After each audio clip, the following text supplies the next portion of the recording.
Hey guys, welcome to this episode of the Go Man Go. No, this is the review. This is the review of Kamen Saber, episode 8. As always, I'm your host, the President Stratos. Here with me today we have Cinder Blaze. And I'm Frozen. No, I'm Aresol. I'm Aresol. Sorry, we're all confused here today.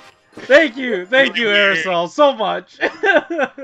So oops, that's not supposed to show up yet. But yeah, that was a comment that we're gonna talk about after we get into our thoughts. And I thought, boy howdy, we're still rushing, huh? We're still going too fast. Yeah, we are. Like, the Saber definitely has its weaknesses, but like it's still showing through like some of the good stuff. Like, especially extremely dumb moments that come out of nowhere. Like, and they're always with the Spada. I feel like that when him and Saber just kind of like bonding over a gag that had his children, and then this episode where he just eats a crap ton of sand, he just passes out in the middle of the desert. That Saber, he runs across like he just got like his power up. And it's just like, dude, what in the hell happened to you? It's like, you know how sometimes in shows it'll be like a character leaves through a portal and then comes back and turns out, oh no, it's been years. He probably had that moment where he left and came back. He's like, oh no, what happened to you? But no, he was just munching on sand. So long. I needed to survive on something. Like, 5 minutes. that scene, like he was face down and he moves his face, so there's more sand on it. But when he flips him up, I'm not even sure if Sabers Anger expected to see that much sand on his face. It was like a full beard full of, like it looked like a crack addict, but for sand. And not to mention, the sand gave him indigestion when Saber was thinking back to him in the flashback. Oh,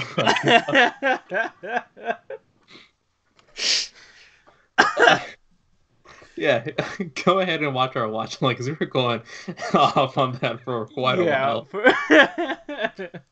Oh man. Yeah, that was the funniest shit. But like, this episode, once again, and I know I keep saying it, feels like we're cramming a lot into one. This feels like at least 3 episodes. Like, you have story for 3 episodes in this one episode. I don't know if it's actually 3 episodes in one, but you have I needed at least 1 episode of Saber not wanting to use King of Arthur. Like, for whatever reason, and then at the end of it, the father sacrifices himself. And then why would he not want to? Yeah, like, no, that's my question, because we have no idea why he didn't want to this episode. Well, he shotgunned it. He was he was like stressing out because he didn't know how to use it properly, right? Like, well, I mean, that's sort of what I'm getting at, like the hesitancy to use it properly or whatever. I guess he just didn't want to get held by a big robot. No, it's more like the exact opposite. Like, he's just too, impatient in using it. That he doesn't, like, he's not fighting properly. Like, no one really was in that initial fight scene, which is what they're trying to get at. It didn't make too much sense, because it felt like they completely outnumbered the enemies, and it should have been an easy, like, sweep of a fight. But they were just kind of like messing around. Saber was just like trying to use a power up, but like he's up against like someone who's clearly stronger than him, and he's not trying to like use his head, because that's like one thing that they did manage to, kind of show us in the previous episodes, that Saber kind of beats his enemies by using his head, because he knows a lot of this the lore behind the stories and the power ups. And for here, he just kind of like brute forcing it with King Arthur, and in a brute force matchup, of course, like Caliber is going to kick his ass. Yeah. And because of that, like the rest of them can't focus on their fights, and they have to kind of like bail him out.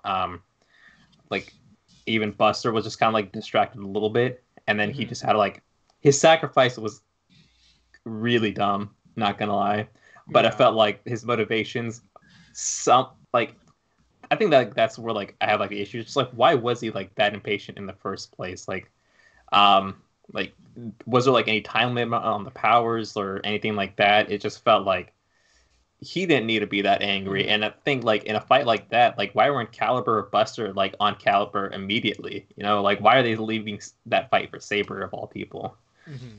Yeah. Well, I mean, that kind of gets to I guess, more of the core of what I was trying to say. Of like, we didn't, we didn't get a clear enough, or at least I didn't get a clear enough reason as to why he was feeling that. Like, what part of that power up? Like, what did the dude with the napkins say to him that made him think, you know, that he wasn't ready to use it, but he still used it anyway. You know what I mean? Like, I have no idea why there was, I guess, hesitancy around that power up. Yeah. I mean, like that and like the anger. The anger was just like out of nowhere because like I had Yeah. to go back and watch the previous episode to see what exactly he was angry about. But we just kind of like jump after he gets the power up. We just jumped right into this fight, and I don't like maybe he was so upset at like Espada eating so much sand they just took I it was out. thinking that. God damn At Caliber, it! it's like, dude, what did you do to my friend? And he's just like joking on sand out here. Which, in Yeah. my opinion, is probably the most logical explanation. He's probably just angry that he couldn't stand up for his friend in that moment. Yeah. Jeez. I I will say a positive is that I did kind of like them re-strategizing and like reevaluating how they went into the fight at the end of the episode. Granted, it kind of came through the means was a little whatever. Like it's him writing a story. I think Corey, you even mentioned it in the watch along. Like it's just him strategizing. Like that's what it is. They're just framing it around like he's a writer, so this is how he processes it. Yeah. But I did enjoy like the breakdown of why each of them were given the task that they were, like Espada and um, Kenzan. Is it Kenzan? Yeah. Yeah. Work well together so they can fend off, Caliber together. Hmm. Rintaro is currently their powerhouse. He's like the best swordsman at Yeah. at the level that they are at. So they know that he can fend off the big general guys. And then Saber's the weakest, so he gets the scraps. But like I liked that breakdown, but I feel like we haven't had a chance to really like establish those roles as well. Like, oh yeah, I guess Espada and Kenzan had a fight scene together one time. So Yeah. I guess they're a good combination, but once again, a lot of that stuff is just like assumption off of things that we haven't seen. Blue, yeah, he's certainly a powerhouse, but we know we we barely got to see that arc from him. So yeah, I guess since he does have a power up, that does technically make him the powerhouse. And Yeah. then like the narration was fine. It was just the visuals that went with it were so strange because you saw you saw Saber speaking, and some of the lines that he was saying in the voiceover lined up with what he was saying to them in the moment. Like it looked the I don't know, it just looked strange. The presentation was a little strange, and it reeked of, oh wow, they really had to chop this up Yeah, and it's save like it with a maybe they voiceover. did a scene where he was explaining all of this to everybody, but had to cut down for time. Yeah. So they just went with a narration over that scene. Yeah, but he was still Yeah. like the narration was the same words that he was saying, except faster without the pauses.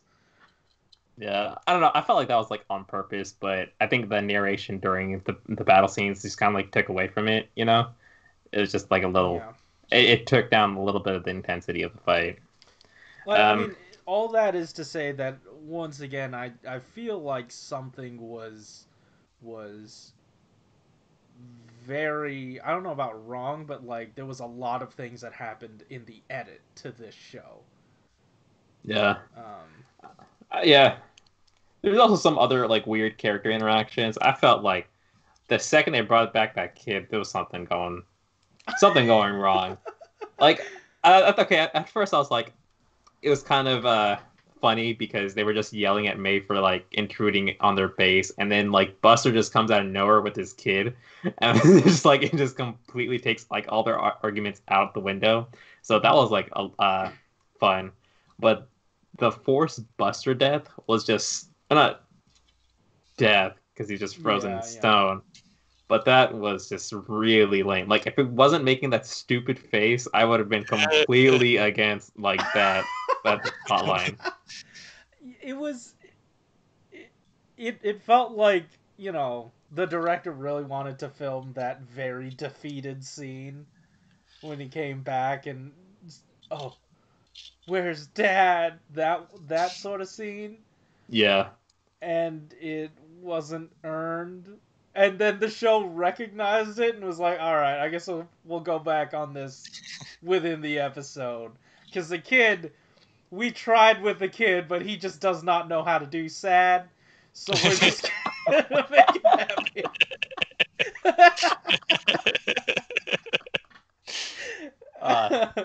Like this kid only knows scumbag. Keeps on ripping up the paper. Yeah.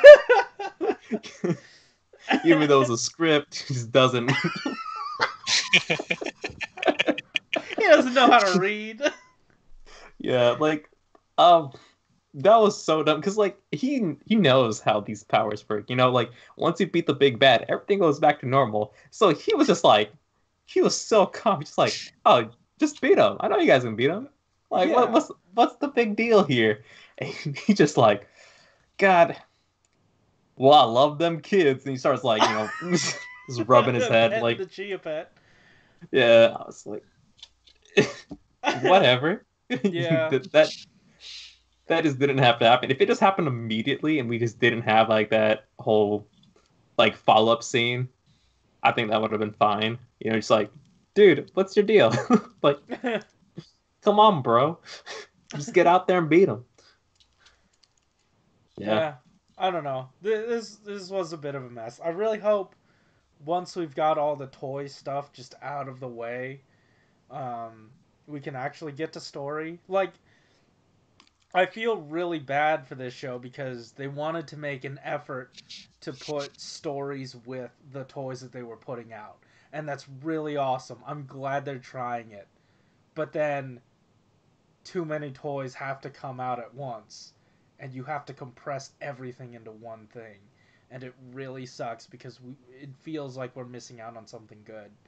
And something I don't notice too often is this dissonance between like the director and the editors of the show, because usually when we watch Toku, it's like everything, it seems like everything that they filmed was intended to be filmed, and everything that was edited together was as it should have been, like that was the vision. But here it's clear that the vision is being cut away from, and it kind of sucks because it feels like we're missing stuff. Yeah. But yeah, Yeah. I don't know. Do you guys have anything else before we move into comments? No. All right, cool. Let's do some comments. Our first one comes from Rajik Rasul, who says, "It's nice to Bravo and Greedon back even if for a cameo. hope to see them next year in Gaiden Bravo versus Grindo. Yeah, I forgot that they showed up at the very beginning of this episode. I got so excited. Yeah, like, after seeing, there's some neat stuff coming out for CSM or whatever, it's not going to affect me because I don't buy CSM, and the pre-orders that I made, not going to come to me in a while, so I'm not really on this Gaim hype train. And then the show up here blew me out of the water. I'm very excited now. Yeah, I forgot how much I like those two. Yeah. He goes on to say, back to the episode of Saber, this was kind of a weak episode for me. I mean, Saber saw Buster turn to stone and cry, then mourn him after that. He defeated the bad guy and free Buster. Look, Buster, you need stop lying to your son. You did all the work, but in reality, you did nothing but stand still. Good thing the blade on the forehead is useful, and it's not just for show. I was expecting it to transform into a saber literally, just like the opening saber in your hand, the pen to write it down, words to save the world. Okay, the black glove is giving me Anakin Skywalker vibe. Can't wait for the swordsmith to debut as Kamen Rider. His Wonder Ride books is based on Hansel and Gretel. The gingerbread house. Yum yum. Yeah, so Was that you or is that him? You can read the comment. Because we didn't touch on it. The big King Arthur form where he's using Saber as a weapon. Yeah. I fucking hate that. It's it's real dumb.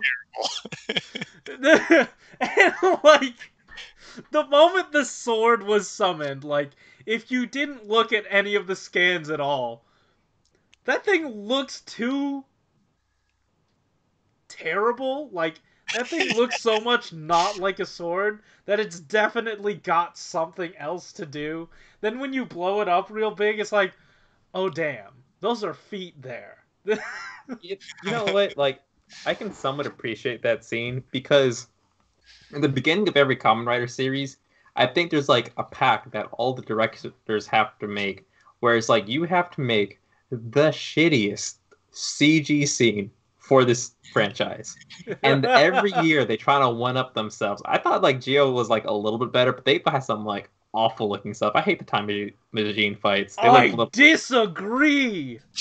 I wholeheartedly disagree. I love the Time Machines. One of my favorite fights. Yeah, I'm just saying that it's like an outlier. Like, I don't like them, but like they weren't like the worst thing.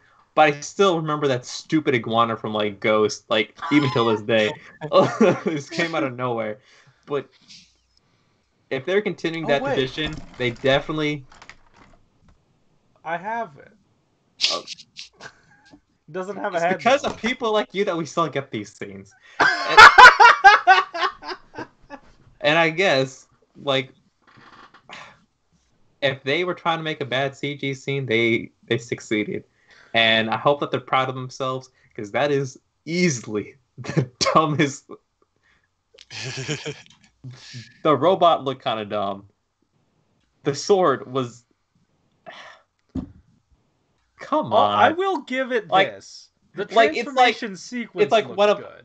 It's like one of us decided to get like one of like the sword toys for the show, and when we get in the mail, it's like as big as, you know, like our hand, and we're just like, well, I expected a saber and I got like a little knife. Yeah, I see what you're saying. I agree with you. It's just I don't care as much as you do anymore. We're getting it. Yeah. We have to get it. It sucks. But it's so expensive. It's not. To me, it wasn't quite the robot, because I thought the design of the robot looked cool. It just got forced into a sword-looking shape because it had to transform. What got me was that he just picked up Saber and started slashing him around. Yeah. That was my big thing. Caliber was standing there. He's like, man, I really want King of Arthur. And then he saw what it actually does. It's like, man, I don't want King of Arthur. You can keep it now. And then he left. Yeah. I mean, come on, dude. Like, it's a sword with feet.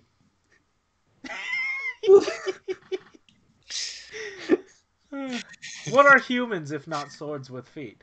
Hey, let's move into the next comment from Andy L, who says, it's weird how they act like Daddy Rider is dead after the fight, but in other scenes, people's reactions seems to be too joyful and relaxed. Like the kid has no worries at all. Saber and his friends back to defeat monster and done mood.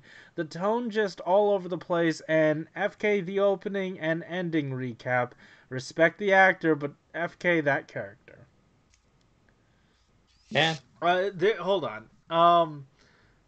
To what they are saying about the tone, like the joyful thing, I feel like that may have been the intent to be like, oh hey, this kid believes in you, and that gave them the power to believe in themselves and come up with a good plan, and that's why they were happy. So that logic followed, because they were all pretty sad before the kid explained that to Saber. It was quick. And then also, let's see, the tassel thing, I presume is what they're talking about. Where are we at on tassel? I like him. I don't know why he exists, but I mean, I feel like both of those comments are able to coexist. Yeah. Yeah. Yeah. Like, I like him. I don't know why he exists so far, but like, you know, I personally appreciate his existence. You know, like he's showing like some enthusiasm towards the show, so it kind of like gives me some of it, just so like it pads like any disappointment I have. You know, just... you get that temptation in there. Oh yeah. You have to embrace the tassel to fully appreciate him. I think it's fine so far. I do want to know what his whole deal is, what the point of him is, but it's fine. Yeah. Or you can just make like an alternative headcanon about like who he is and why he exists. Like, I'm pretty sure like this whole sand fetish thing that we've created for Espada is definitely my preferred canon of the character, and it's really helping me enjoy the show. We've had more development of the sand eating plot than we have for Blue's entire arc with the zoo dude. So it's safe to say that it is at least it is more canon than not. Yeah. Anyway, are we done here? Are we good? Yeah. Yeah. Fantastic. So guys, thank you so much for watching. If you like this episode, hit that like button and subscribe if you want to hear more from us each week.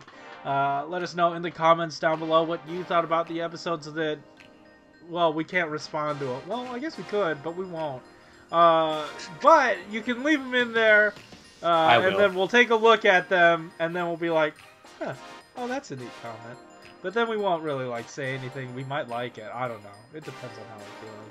Also, while you're down there, there are a bunch of links to how you can help support the Black Lives Matter movement by donating money, signing petitions, and watching videos, because there is a playlist down there, and at the end card of this video that has a bunch of videos that donate their ad revenue to the Black Lives Matter movement, so it is donating without, you know, actually having money, like me. Anyways, guys, thank you so much for watching. Keep it. See ya. Bye.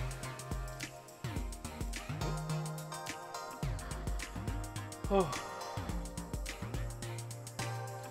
That review was 24 minutes long. Yeah. Half of it was sand eating. Truly the most important part of this.